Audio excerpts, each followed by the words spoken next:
Smart City, të loja është këndal, sistemi është mbajt gjallë flijime.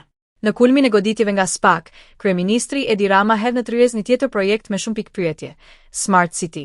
Jo si tërheqje, jo si reflektim, por si provokim i hapur politik dhe institucional.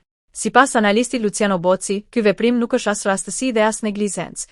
Është kombinim i disa faktorëve: bindja se është i paprekshëm, arroganca politike, dëshira për të testuar kufijtë e SPAK-ut dhe të partnerëve ndërkombëtar, si dhe nevoja për të treguar se kontrolli real i sistemit mbetet në duart e tij. Sistemi e individet. Sipas Boccit, problemi nuk është një aferë më shumë apo një emër më pak. Problemi është sistemi korruptiv i ndërtuar prej vitesh, i cili përfshin edhe atë që ai e quan drejtësi virtuale, institucione që ekzistojnë në formë, por që në thelb funksionojnë selektivisht. Ky sistem, sipas tij, ka ngjashmëri të forta me regjimet autoritare. Ai mbieton duke prodhuar kurbane, duke flijuar her pas here figura politike apo zyrtar të lartë, por pa prekur kur qendrën reale të vendimmarrjes. Emra si Beçaj, Dako, Bllako, Veliaj e më pas Balluku, Karçanaj, Krifca sipas Boccit nuk janë shenja shkatërrimit të sistemit, por rituale flijimi për ta stabilizuar atë. Ndryshojnë aktet e dramës, jo skenari, shprehet ai, duke nënvizuar se disa personazhe thjesht zgjasin më shumë në sken për shkak të afërsisë me kryeministrin. SPAK se pjesë e mekanizmit.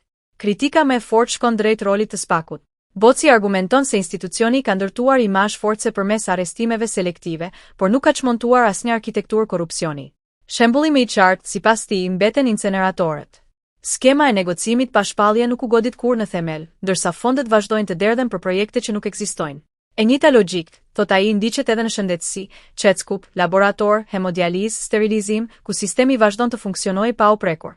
Në të njëjtën frymë, zero hetim real për arkitekturën e korrupsionit në energji, rrugë dhe tendera, ku sipas Boccit, përgjegjësia politike të çon gjithmonë në të njëjtën qendër. Smart City, sinjal i qartë. Vendimi për të avancuar një negocim pa shpallje prej rreth 140 milionë eurosh për Smart City sipas Boccit, është sinjal i qartë se Rama ndihet i siguruar nga sistemi që ka ndërtuar. Një sistem ku SPAK shërben si hallk lidhse, formalisht drejtësi, thelbësisht menaxhim politik i korrupsionit. Drejtësi er form, flijime er funksion. Nëse do të kishte drejtësi reale, argumenton Bocci, dosjet do të hapeshin sipas fakteve, jo sipas kohës politike. Do të ndiqej zinxhiri i vendimmarrjes. Dhe emrat do të dilnin natyrshëm deri në maj. Por kjo nuk ndodh. Ndodh e kundërta, fragmentim, spektakël, ide ndëshkimi dhe më pas stabilizimi i sistemit. Ku një sistem mbijeton pas çdo goditje dhe nuk ndryshon, nuk kemi pastrim, kemi ritual flijimi, përfundon Bocci. Dhe me rituale loja nuk mbyllet. Ajo thjesht vazhdon.